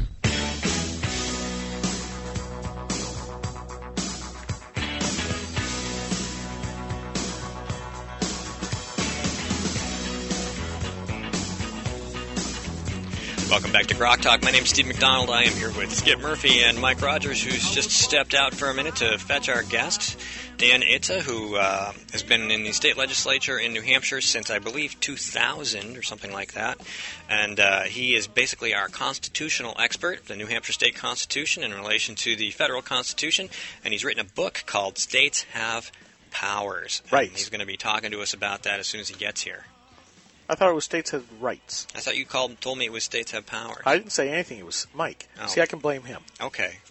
Pass the buck. Dan Itz is going to be here to talk about his book, States Have Rights. Is it States Have Rights? States have powers. States have powers. States have powers. I was wrong. He was wrong. I had it right, and he corrected me. So hop on a headset. Dan is here, having hoofed through the freezing cold. People have rights. People have rights, states have powers, and Dan's here to talk about it. People actually have rights, and I know. We're having a conversation off mic. Yeah. Pretty soon we'll be having a conversation on mic, though, as soon as he puts it on his head. There we go. Hi, Dan. How you doing? I'm doing well, thank you. We've been trying to get you in here forever. Well, I know it's hard, but it is. You know, with the electronics, we can also have you in or on by phone too. True. But it's always nicer in studio. It's always nice to see whom you're talking to. Yes, makes it much easier. So, welcome. Hold up the book. Right. So for the camera over there, states have powers. Yes. Use them or lose them. And we'll have to and the author. And the author, yes. States have powers, the powers of the people. Yes. By the consent of the people, by the consent of the governed. Article 8, all power originates in the people. Somehow some of us aren't too consenting anymore. Well, why are you not consenting? Because the government is acting contrary to my rights. And using powers not delegated to it. Exactly. At both levels. Yes. At the state level to some extent, and at the federal level to a very large extent. Well, and one of the powers we're not using at the state level is the power to stop the federal government from exercising the powers not delegated to it. And it's just the inspiration for the book. I mean, I can probably just assume that. So tell us, give us a little background about the book before we get into the details, which we're already into the weeds. So. Well, that's because we know you. We've known you for years. We've had these conversations before. You are the recognized authority here in New Hampshire from our standpoint. And he's a supplier of wisdom to the 10th Amendment Center, I should add, one of our other favorite organizations. Thank you. The reason I wrote the book is if you ask most Americans who's in charge of the government, they'll say, well, the people. And you say, how do you know that? And they kind of look at you, they cock their head, and they say, well, the Constitution. What do you mean? Well, anybody can quote typically is the preamble to the Constitution for the United States, we the people. But that's really like an instatement of a whole body of governmental theory, of government constitutions that precede it. And so the book is really an expository on my sovereignty resolutions that pulls back to the fundamental documents, the political writings of the period, and the constitutions of the states that really justify why the people are in charge of the government and why the states are in charge of the federal government. Even though the Constitution for the United States says that that the laws of the government of the United States are superior to those of the supreme law of the land, but only those pursuant to the Constitution are the part of the supreme law of the land. Now, one of the things that I've noticed over and over again, and I've written about what you have said for years, we've had lots of videos on, and we get a lot of progressives who will start commenting that you're just nothing but an extremist nitwit for even thinking about this stuff, and who are you? You're just an engineer. And the comeback is we're all responsible for knowing this stuff, and that just because you may not like the words doesn't mean that they don't have meaning. You know, we've noticed that several of the amendments in the Bill of Rights, which have lain dormant for years and years and years, now all of a sudden are the topic of discussion and have gained great traction, like the 10th Amendment. You know, those powers not officially given reside with the states and the people. And you're bringing it down to the state level. My question is, how do you balance that, the stuff that, you know, where I consider to be the plain language of the constitutions, with the progressive notion that there should be no democracy at all, that there should be this technocratic form of government where these nonpartisan, and you see the big smile on my face, yes, nonpartisan experts in various areas should be running government so as to have a more efficient society. How your version, their version, isn't that really the crux of what's the problem today, those two battling themselves out? It's not just a problem today. I mean, it's been a problem throughout history. The question is, whom do you believe has the legitimate power? Do you believe that where does government get its power? Does it get its power simply because they are the people with the most guns? Or do they get that power because it's derived from the rights of the people? You have the inherent right to defend life and liberty, enjoy and defend life and liberty, and acquire, possess, and protect property. That is our Constitution of New Hampshire recognizes that right.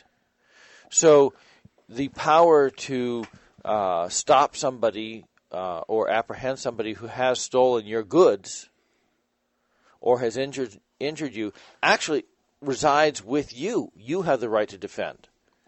Now, you've said, gee, if we all gang together, you know, we form a society, we can exercise that power more effectively by creating a justice system, employing people to do the investigation to make sure that we've apprehended the right person, prosecute them, I hire other people to incarcerate them. But that is a collective power. Bastiat in 1850 stated very succinctly that the government has no power that the people don't have themselves. So then, in the reverse, do I have legitimate power to walk up to you, stick a gun in your belly, and demand that you buy my food? The answer to that is obviously no, it isn't. Okay, then how do you have the right to delegate government to do that on your behalf? Well, and that is the point that I'm trying to get to, where you've got these two principles now butting heads for real and for big stakes nowadays. Yes. You know, there was that professional golfer, Mickelson, I think it was, out in California saying, I'm losing 60% of my income from taxes. And he got in real big trouble for that and backtracked. And I would have said at the same time, this is a problem. I am going to move because this government has become confiscatory. How much of that, I mean, there's lots of stuff that lead into this, Dan. Right, We've talked about this before, but how much of this is a function of an illiterate electorate who doesn't understand these things the way that the founders thought that they should, as well as people using government to say we are going to create a new society through the force of government. Okay, what is the legitimate role of government? Does society define the government, or does government define society? Right now, lately, we've been seeing society and progressives are redefining the purpose or the proper role of government, where they've adopted FDR's Second Bill of Rights so that we are migrating from a set of negative liberties where the government can't do stuff to you to that of FDR, Wilson, LBJ, and Obama, saying the government must do these things for you. And it's nice to be able to say, well, we'll give you stuff, but at the same time, the dirty little secret is in order to give people stuff, and you've got a price tag. It's actually a magnification tag. Where people where they say, we're going to give you stuff, but they won't acknowledge, well, we have to take stuff from other people, or they go and denigrate the 1%, the 2%, the 10%, the 20% and say, look, they're just being selfish and they won't give you stuff that they don't deserve. That's true. And by the way, one of the foremost proponents of the notion that government equals slavery is one of the descendants of slaves. That would be Walter E. Williams, economics professor, who makes the point about sticking the gun in the neighbor's belly very eloquently and even more forcefully than Dan does. He is absolutely a proponent of individual sovereignty and state sovereignty. Well, the interesting thing is our founders in the Constitution for New Hampshire, what was the capstone, the last article in our Bill of Rights, recur means to read, study, and discuss. So they said a frequent recurrence to the fundamental principles of the Constitution and a constant adherence to justice, moderation, temperance, industry, and frugality, and all the social virtues are indispensably necessary to the preservation of liberty and good government. The blessings of liberty and good government. Now, I want you to think about it. It's not a good idea. It's not, we suggest. It's indispensably necessary. So the first duty we as citizens have is to be discussing what our constitutions mean to us all the time. The people, and this is the vote, what I call the voter's guide, the people ought, and ought is the moral imperative. It's higher than shall or should or must. The people ought, therefore, to have a particular regard to those principles in the choice of their officers and representatives. And they, the people, have the right to require of their lawgivers and magistrates an exact and constant observance of them in the formation and execution of the laws necessary for the good administration of government. Who has the legitimate constitutional power of interpreting the Constitution of New Hampshire? The people at large. Yeah, and they have the right to enforce it upon those in government. And I'm trying to look up, I seem to have become a curator of New Hampshire state representatives on the Democrat side, and sometimes Republicans, of stuff that they say is the proper role of government. And I wanted to, based on what you're reading, and then based on what they're saying, again, it brings up that point, which is working here?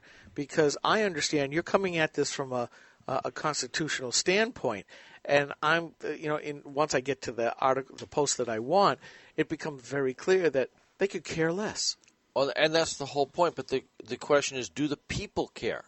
The purpose of a constitution is to define the limits of government. One of the things that happened, our founding fathers, they grew up under Great Britain. They trusted Great Britain to defend their liberties, unquestionably. Then suddenly they woke up one morning and found that government they had trusted to defend their liberty had become dangerous to their liberty. And so they threw off that government. One of the characteristics of the government of Great Britain was that it did not have a written constitution outside of the law. What constitution it did have was actually merely a parliamentary act. The Bill of Rights of 1689 was a parliamentary act. The whole premise of the constitutions after the Declaration of Independence is that they were documents approved by the people, which set the people themselves, which set the limits on government. and it was written down so that you and I could reference the document and say, hey, you goobers in government, that you're exceeding your delegated authority. That's the whole purpose. What you're seeing with the progressives is people reacting to having their wings clipped. Okay. I'm going to turn my mic back on. We're going to take a quick 60-second break, and then we're going to keep going with Dan Itza. This is a coalition of New Hampshire taxpayers. We're located at 8 North Main in Concord, New Hampshire. This is the repository for all things conservative and municipal. So if you have a problem in your town, your school, your budget committee, the right to know law, and now, at the top of our list is voter fraud. You have a tip for us, some information for us, you want to join or help us out, cnht.org.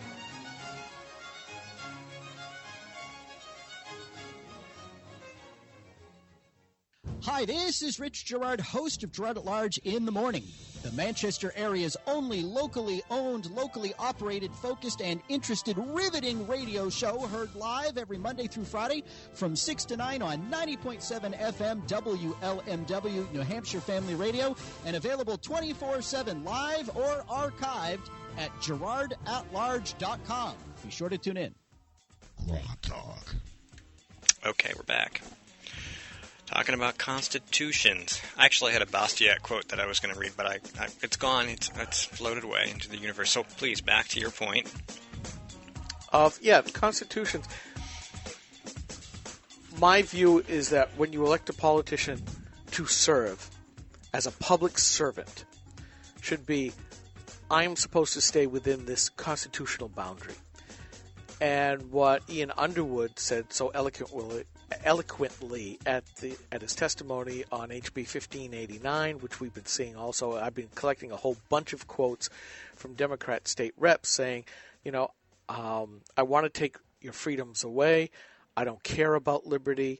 The purpose of government is to regulate behavior. The purpose of government is to legislate behavior. This is not freedom. This is not a public servant.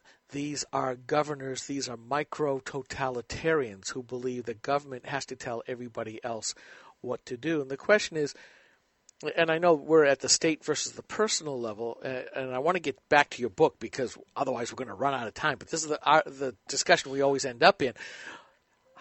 Other than voting these people out, and you're talking about, well, it's up to the people. Well, if the people don't care. What was the original purpose of public education in New Hampshire? Well, I could say several things. You could say, well, according to John Dewey in that facet, to become useful. No, go back further. You're going back. You're going back further. You're going back to Article 6 as originally written. What is the fundamental purpose? To inoculate the citizens against the devil and all his works, I do believe. Constitution of New Hampshire, not the old Deluder Satan Act from when New Hampshire was part of Massachusetts, but New Hampshire is a constitutional entity. Part 1, Article 6, the purpose of public education was to teach people the principles of bottom-up government. Pure and simple, which included the mechanical skills of reading so that you could read the Constitution and the Bible and know when those in government were exceeding their lawful authority. The arithmetic to do the math to know when they were cheating you. But it was first and foremost to educate people so that they would be able to keep those in government under control. Well, we can see that hasn't been happening for a good long time. For a good long time, because those who sought to expand their power realized they could use public education to deprive the people of the intended education. I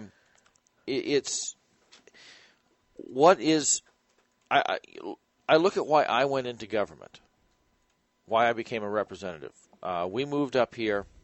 We came from Massachusetts, and we knew people who had been aggressed upon by Child Protective Services in Massachusetts. We moved up here, and we found that an awful lot of Massachusetts had leaked up here ahead of us. And I determined to become a plunger to push it back south. And I like the visualization. Well, you're going to send the effluent back where it came. Exactly. And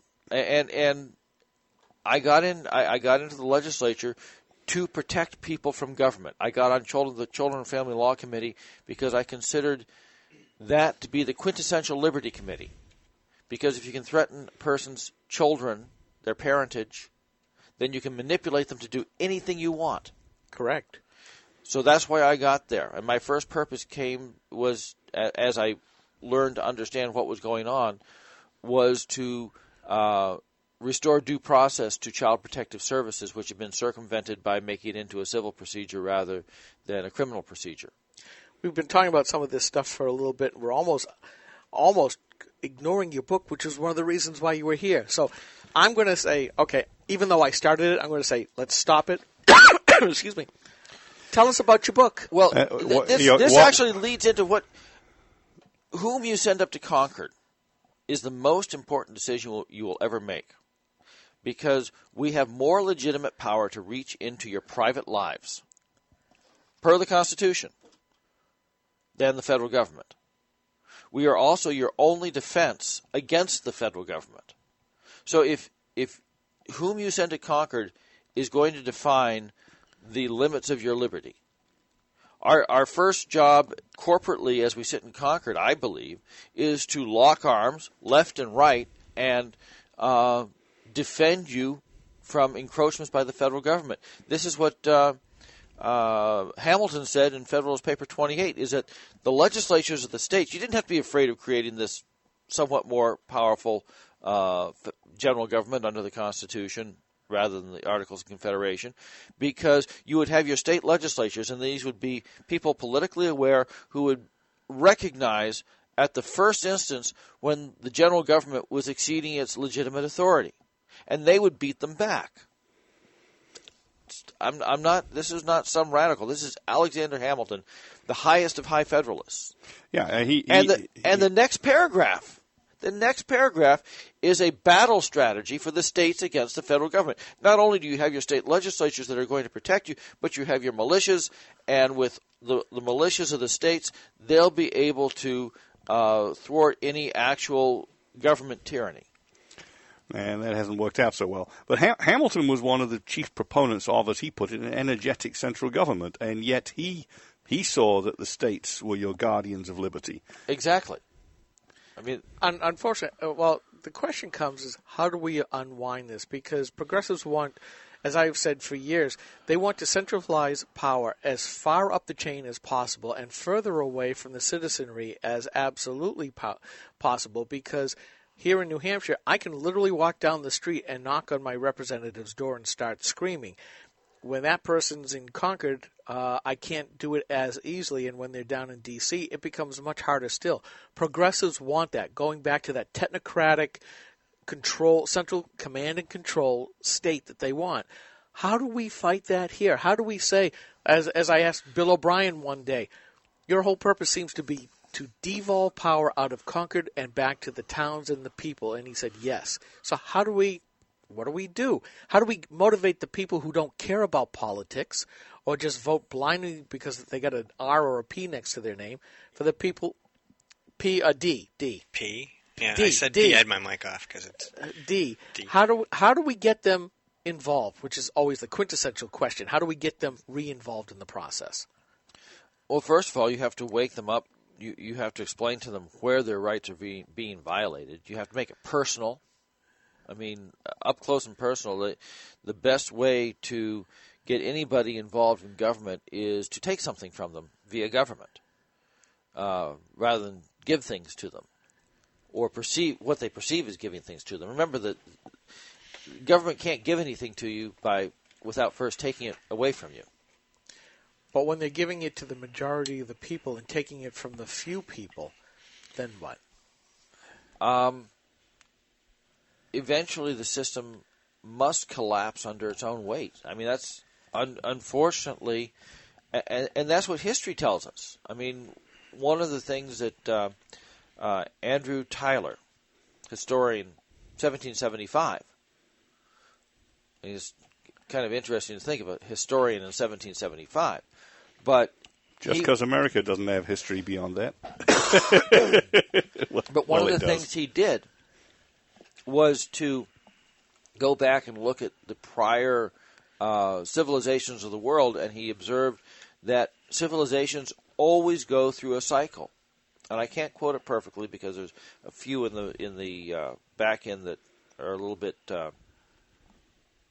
confusing or almost redundant, so they're hard to remember. But you go from tyranny to faith, from faith to liberty, from liberty to abundance, from abundance to apathy, from apathy to dependency, and from dependency back to tyranny. And I think there's one other step in there in the sounds right to me. Yeah, apathy, close dependency. enough. Yeah, we're somewhere in there, right around the dependency, and damn close to tyranny. And we are. And the question is, can we, because of our indigenous culture of liberty, and we do have one, not just in New Hampshire but in America, we have a perception of ourselves of having liberty. Can we ricochet off the tyranny without actually entering into it? I don't know. We can certainly try. We must try. The thing that's going to, it's very evident, is the thing that is going to restore liberty is at least the threat of tyranny. When I beginning of last term, so under the Bill O'Brien speakership, I was asked by a representative at the back of Representatives Hall, and he was all morose about the election of Barack Obama and things that were happening. And he says, "What is it going to take to turn all this around?" And I just turned to him and I said, "Tyranny." Wow. What a way to almost end the program. Absolutely. That is exactly what it takes. And like you said, you have to take something away from somebody for them to wake up, unless they walk into your store and take your stuff, or unless they give you a health care plan you don't want, as an example, or force you off one you liked, until they do something that makes it important enough to you to respond the way people have been brought up in the last couple generations. They're just like, it's no big deal. And then it's almost too late at that point. Well, and that's always the way it happens, from apathy to dependency. We're actually going to run out of time, so if you could tell us where to get a hold of you or your book. Best to get a hold of me because we're in the midst of publishing right now. So ITSENH, my last name, New Hampshire, ITSENH at Comcast.net. And will it be published on Amazon? It will be on Amazon. It will be in Barnes Noble Web. It'll be on Kindle. Okay, and you're going to give us a link as soon as we can get one to publish it. And there is a Facebook page already in place. All right, thank you very much, Dan. I'm sorry that States flew by power. way too fast. The book of States Have Powers. My name is Steve McDonald. We'll be back next week with more guests, more conversation, and more Grok Talk.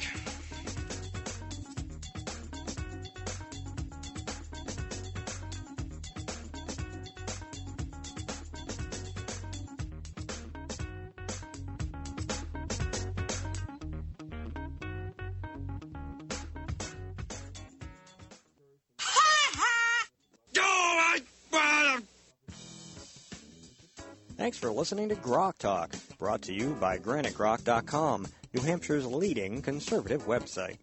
We'd like to make you an offer we hope you can't refuse. Do you have a local group or nonprofit? Do you have your own cable access show or podcast? We'd like to promote you right here on Grok Talk for free. You can send us your own 30-second audio promo, and then we'll play it during our podcast. If you'd like to take advantage of this opportunity, please email Steve at GraniteGrok.com.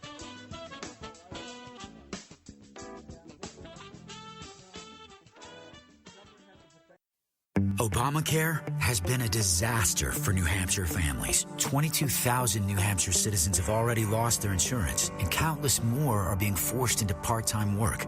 Now, the New Hampshire Senate wants to make things even worse by expanding Medicaid coverage as part of Obamacare. That move could force an additional 20,000 people off of their current plans and onto Medicaid. Shortly, the Senate will be voting on Obamacare's Medicaid Expansion, Senate Bill 413. The Heritage Foundation says Medicaid expansion will cost New Hampshire taxpayers $126 million more. What's worse, the expansion will increase emergency room usage by 40%, meaning longer wait times and even higher costs.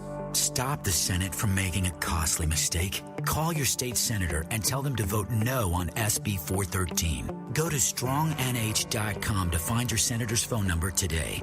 Paid for by Citizens for a Strong New Hampshire. If you have comments or suggestions about this show or would like to recommend a guest, just email Steve at GraniteRock.com.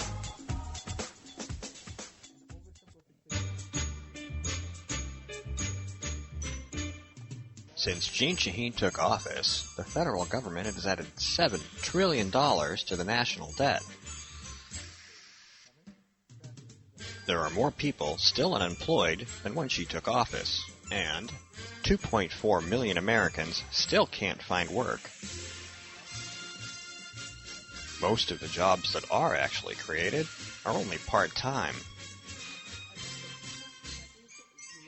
For the small price of $7 trillion, Jeanne Shaheen made millions of jobs disappear like magic.